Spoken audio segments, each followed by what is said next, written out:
Shalom keluarga Allah yang diberkati Tuhan, sukacita yang luar biasa karena hari ini kita dapat berjumpa kembali untuk bersama-sama merenungkan kebenaran firman Tuhan yang akan memberikan tuntunan yang luar biasa bagi hidup setiap kita.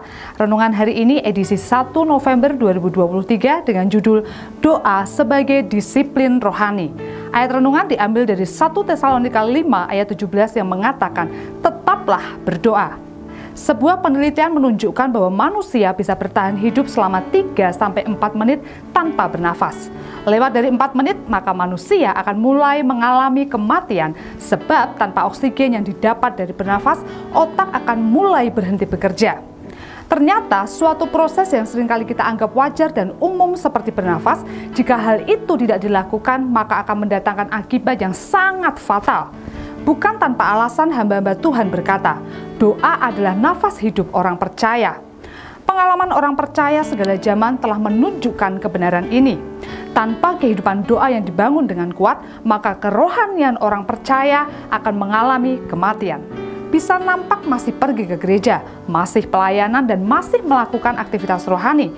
Tetapi tanpa kehidupan doa yang terus-menerus, maka sebenarnya kerohanian kita perlahan tapi pasti mengalami kematian. Dimulai dengan mengalami perasaan jenuh secara rohani. Semua terasa hampa dan membosankan. Ibadah menjadi membosankan, pelayanan menjadi beban berat, kehidupan komunitas mulai kering dan gejala-gejala kesuaman rohani yang lain. Semua menjadi rutinitas yang membosankan. Kemudian mulai diikuti hadirnya perasaan jauh dari Tuhan, doa pun terasa hampa dan tidak bermakna lagi, sampai akhirnya benar-benar mengalami kematian rohani.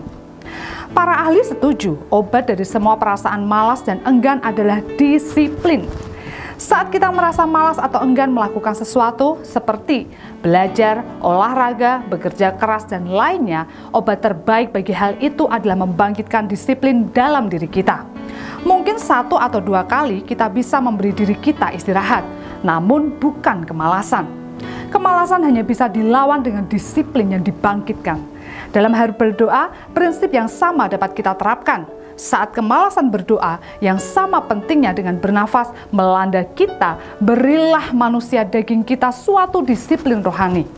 Sengajalah mengatur waktu tertentu untuk berdoa, selain berdoa yang terus-menerus. Kerjakan doa dan berpuasa jika diperlukan untuk mendisiplinkan daging kita. Kerjakan dengan tekun walau terasa tidak mengenakkan daging kita. Dan lihat, terobosan doa akan terjadi dalam hidup kita. Sama seperti bernafas, demikian juga berdoa harus terus dikerjakan di dalam hidup kita. Amin untuk firman Tuhan.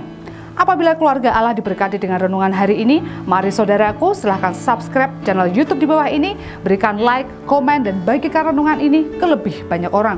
Tuhan Yesus memberkati.